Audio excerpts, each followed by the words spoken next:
ফ্যাসিবাদ বিরোধী আন্দোলনে যুক্ত সব রাজনৈতিক দল একমত হলে ডিসেম্বরের মধ্যে নির্বাচনে আপত্তি নেই সরকারের। এ বিষয়ে সরকার প্রয়োজনীয় ব্যবস্থা নিতে ইতোমধ্যে কাজ শুরু করেছে।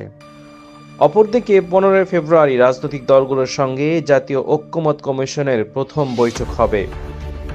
সোমবার রাষ্ট্রীয় অতিথি ভবন যমুনায় অন্তর্বর্তী সরকারের প্রধান উপদেষ্টা অধ্যাপক ডক্টর মোহাম্মদ ইউনূসের সঙ্গে বৈঠক শেষে পৃথক ব্রিফিংয়ে সাংবাদিকদের কাছে এসব তথ্য জানান বিএনপির মহাসচিব মির্জা ফখরুল ইসলাম আলমগীর ও প্রধান উপদেষ্টার প্রেস সচিব শফিকুল আলম। বৈঠকে প্রয়োজনীয় সংস্কারে বিএনপির সমর্থন জানিয়ে বলেছে, সরকারের প্রতি তাদের সহযোগিতাও অব্যাহত থাকবে।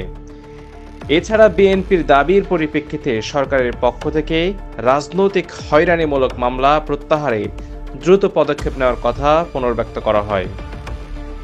বিএনপির মহাসচিব মির্জা ফখরুল ইসলাম আলমগীর সাংবাদিকদের বলেন, প্রধান উপদেষ্টা আশ্বস্ত করেছেন অতি দ্রুত নির্বাচনের ব্যবস্থা করেছেন। সেই সঙ্গে বলেছেন, ডিসেম্বরের মধ্যে নির্বাচনের ব্যবস্থা করার জন্য কাজ করছেন। আমরা আশা করব অতি দ্রুত নির্বাচনের রুটম্যাপ ঘোষণা করবে সরকার। ডিসেম্বরের মধ্যে নির্বাচন সম্পন্ন হবে বলে আমরা প্রত্যাশা করছি। জনগণও এরকম প্রত্যাশা করছে।